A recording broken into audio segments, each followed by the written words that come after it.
Hello দর্শক, আসসালামু আলাইকুম। আশা করি সবাই অনেক বেশি ভালো আছেন। আজকে আপনাদের জন্য চমৎকার একটা রেসিপি নিয়ে হাজির হয়েছি।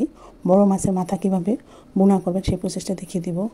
অনেকে বলে থাকেন কষা, তো যাই হোক কীভাবে রান্না করবেন, কীভাবে ধুইবেন, সব প্রসেসটাই দেখিয়ে দিব। এ থেকে যে পর্যন্ত সব ধরনের টিপস শেয়ার করে দেবো। প্রথমে ফুলকাগুলো ফেলে দিতে হবে। তো শুনেছি ফুলকা বলে খাওয়া বলে আমাদের স্বাস্থ্যের জন্য ক্ষতিকর, সেজন্য ফুলকাগুলো ফেলে দিতে হবে। ফেলে দিবি, তারপর ভালো করে ভিতর থেকে লোদ এবং মাছের দাঁত থাকে সেগুলো ফেলে দিতে হবে। তারপরে কুসুম গরম পানি দিয়ে ধুইতে হবে, ভালো করে ধুইতে হবে। যেহেতু বড় আস্ত মাছের মাথা, ভিতরে অনেক জীবাণু ময়লা রক্ত থাকবে, সেক্ষেত্রে খুব সাবধানে পরিষ্কার করে নিতে হবে।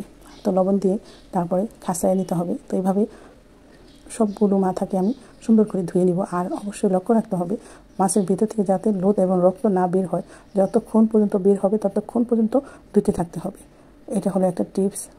যে কোনো বড় মাছ বলেন, কুসুম হালকা গরম পানি দিয়ে অবশ্যই ধুতে হবে। অতিরিক্ত গরম পানি দিবেন না, তাহলে মাছটা কিন্তু খুলে যাওয়ার সম্ভাবনা থাকবে। তো কীভাবে করতেছি একটু স্কিনে খেয়াল করুন, তাহলেই হবে। কারণ অনেকে মাছ রান্না করে বাট পরিষ্কার। তো এইভাবে সবগুলো মাছ কিন্তু আমি ক্লিন করে নিচ্ছি, আপনারা অবশ্যই স্কিনে দেখতে পাচ্ছেন। তো প্রিয় ভাই এবং বোনেরা, যারা মাছ ধুইতে জানেন না, অনেকে মাছ ধুইতে জানলেও খুবই রেডিমেড ধোয়, যেটাকে আমি বলি শর্টকাটে ধোয়। আসলে মাছ শর্টকাটে ধুইতে হয় না। মাছ যত বেশি ধুবেন তত বেশি মাছের ভিতর থেকে জীবাণু বাইরে হয়ে যাবে। আমার মাছ ধুইতে বেশ সময় লাগছে, সেটা আপনারা অবশ্যই স্ক্রিনে ফলো করতেছেন। আমি কিভাবে মাছগুলো ক্লিন করতেছি একটু স্ক্রিনে ফলো করলেই হয়। মাছের ভিতরে, মাছের মুখের মধ্যে অনেক লোদ থাকে, সেই জন্য ভালো করে আঙুল দিয়ে দিয়ে ঢুকে ঢুকে সুন্দর করে ক্লিন করতে হবে। আমার মতো যতক্ষণ পর্যন্ত রক্ত বের হবে ততক্ষণ পর্যন্ত ধুতে থাকতে হবে। আর আমি সম্পূর্ণ মাছগুলো হালকা কুসুম গরম পানি দিয়ে মাছগুলো ধুয়েছি, সেটা আপনারা অবশ্যই লক্ষ্য রাখতেছেন। তো এভাবেই কিন্তু মাছ ক্লিন করতে হয় সচরাচর। মাছ আনলো বাজার থেকে, 3-4টা ধোয়া দিলাম আর রান্না করে ফেললাম, তখন কিন্তু মাছের বাজে স্মেলটা রয়েই যায়। তো অনেক আপুরা ভাইয়ারা বলে আমি রান্না করলে মজা লাগে না, অমুকে রান্না করলে মজা লাগে। আপনারটাও রান্না করলে মজা লাগবে যদি প্রসেসগুলো আপনার জানা থাকে। যদি আপনি এই ভিডিও টপিকগুলো ভালো মতন প্রসেসগুলো একটু লক্ষ্য করেন, তাহলে আপনারও রান্না আগামীতে ইনশাল্লাহ ভালো হবে, সবাই প্রশংসা করবে। রান্না হলো একটা আর্ট, রান্নার ভিতরে মনোযোগ সহকারে রান্না করতে হয়। হুট হাট তাড়াহুড়া। মাছ ধোয়া হয়ে গেছে, মাছের মাথাগুলি। এখন হলুদ, মরিচ, হালকা মরিচ দিব, লবণ আর এক ফালি লেবু চিপড়ে দিব। দেওয়ার পর ভালো করে মাছের সাথে মশলাগুলো মিশিয়ে নিব। 5 মিনিট পর ভাজবো, যাতে ভিতরে মশলা লবণ সব কিছু ঢুকে যায়। সঙ্গে সঙ্গে ভাজার চেষ্টা করবেন না, একটু রেখে দিয়ে ভাজবেন, তাহলে লবণটা মাছের ভিতরে ঢুকবে।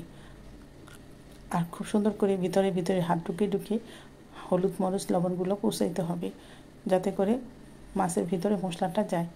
তো এভাবেই বড় মাছ মাথা ভুনা করতে হয়। আর ভালোই তেল দিয়েছি, দিয়ে ব্রাউন করে ভেজে নিতে হবে।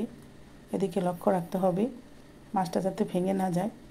আর অনেক বড় মাছ একটু ভেঙে যাওয়ার চান্স থাকে, তাতে কোনো ধরনের সমস্যা নেই। তো মাছ এভাবেই ভাজার প্রসেস।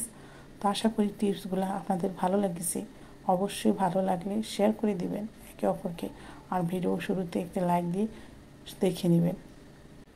সম্পূর্ণ মাছগুলো আমি ভেজে নেওয়ার চেষ্টা করলাম। এখন উঠিয়ে রাখবো। এই তেলের মধ্যেই বাদবাকি মাছগুলো ভেজে তারপরে পেঁয়াজ বেরেস্তা করে নেব। পর্যাপ্ত পরিমাণ তেল লাগে ভুনা করতে, আর পেঁয়াজটা অবশ্যই লাগে।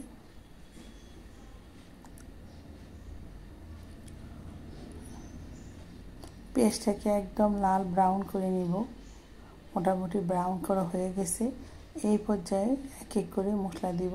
এখানে পেঁয়াজ ব্লেন্ড করে নিয়েছি, সেগুলো দিয়ে দিলাম। আদা রসুন বাটা দিয়ে দিলাম, জিরা বাটা দিয়ে দিলাম, অল্প পরিমাণ দিয়ে দিলাম। আসলে পরিমাণটা আপনাদের মতন করে দিবেন। ধনিয়া ফাঁকি দিয়ে দিলাম, লবণ, হলুদ, মরিচ পাখি, এক এক করে সব উপকরণ এখানে দিয়ে দিব। দেওয়ার পরে একটু পানি দিয়ে ভালো করে কষাইতে হবে। মশলাটাকে যত বেশি ভুনাবেন ততই তরকারি খেতে টেস্ট হবে, এটা আমি বরাবরই বলে থাকি। আশা করি আপনারা এভাবে রান্না করবেন। আর একটা অর্ধেকটা টমেটো দিয়ে দিলাম স্বাদের জন্য। আপনারা চাইলে এই পর্যায়ে একটা লেবু চিপড়ে দিতে পারেন। দিয়ে দিলাম জিরা ফাঁকি আর গোটা মরিচ। তারপরে ভাজার পরে মাছগুলো মশলার মধ্যে দিয়ে দিলাম। দেওয়ার পরে দুই একটা নাড়াচাড়া দিয়ে হালকা একটু ঝোল দিয়ে দিব। ঝোল দেওয়ার পরে ঢেকে রাখবো। তারপরে আপনি চাইলে ধনিয়া পাতা দিয়ে নামিয়ে নিতে পারেন, একদম আপনার পছন্দ। আর এই পর্যায়ে কিন্তু একটা লেবু চিপড়ে দিলে কিন্তু খেতে কিন্তু মন্দ হবে না। চাইলে এই পর্যায়ে একটা লেবু দিয়ে দিবেন। তো রান্না কিন্তু সম্পূর্ণ প্রচেষ্টা হয়ে গেল। ডেকে দিয়েছিলাম, এটা আমি বরাবর বলেছি, মাছ অবশ্যই ঢেকে দিতে হবে, যেহেতু অনেক বড় আস্ত মাছ, সেক্ষেত্রে অবশ্যই ঢেকে দিতে হবে। তো হয়ে গেছে, এখন নামিয়ে নিব। আস্ত বড় মাথা ভুনা কীরকম হলো অবশ্যই কমেন্ট করে জানাবেন।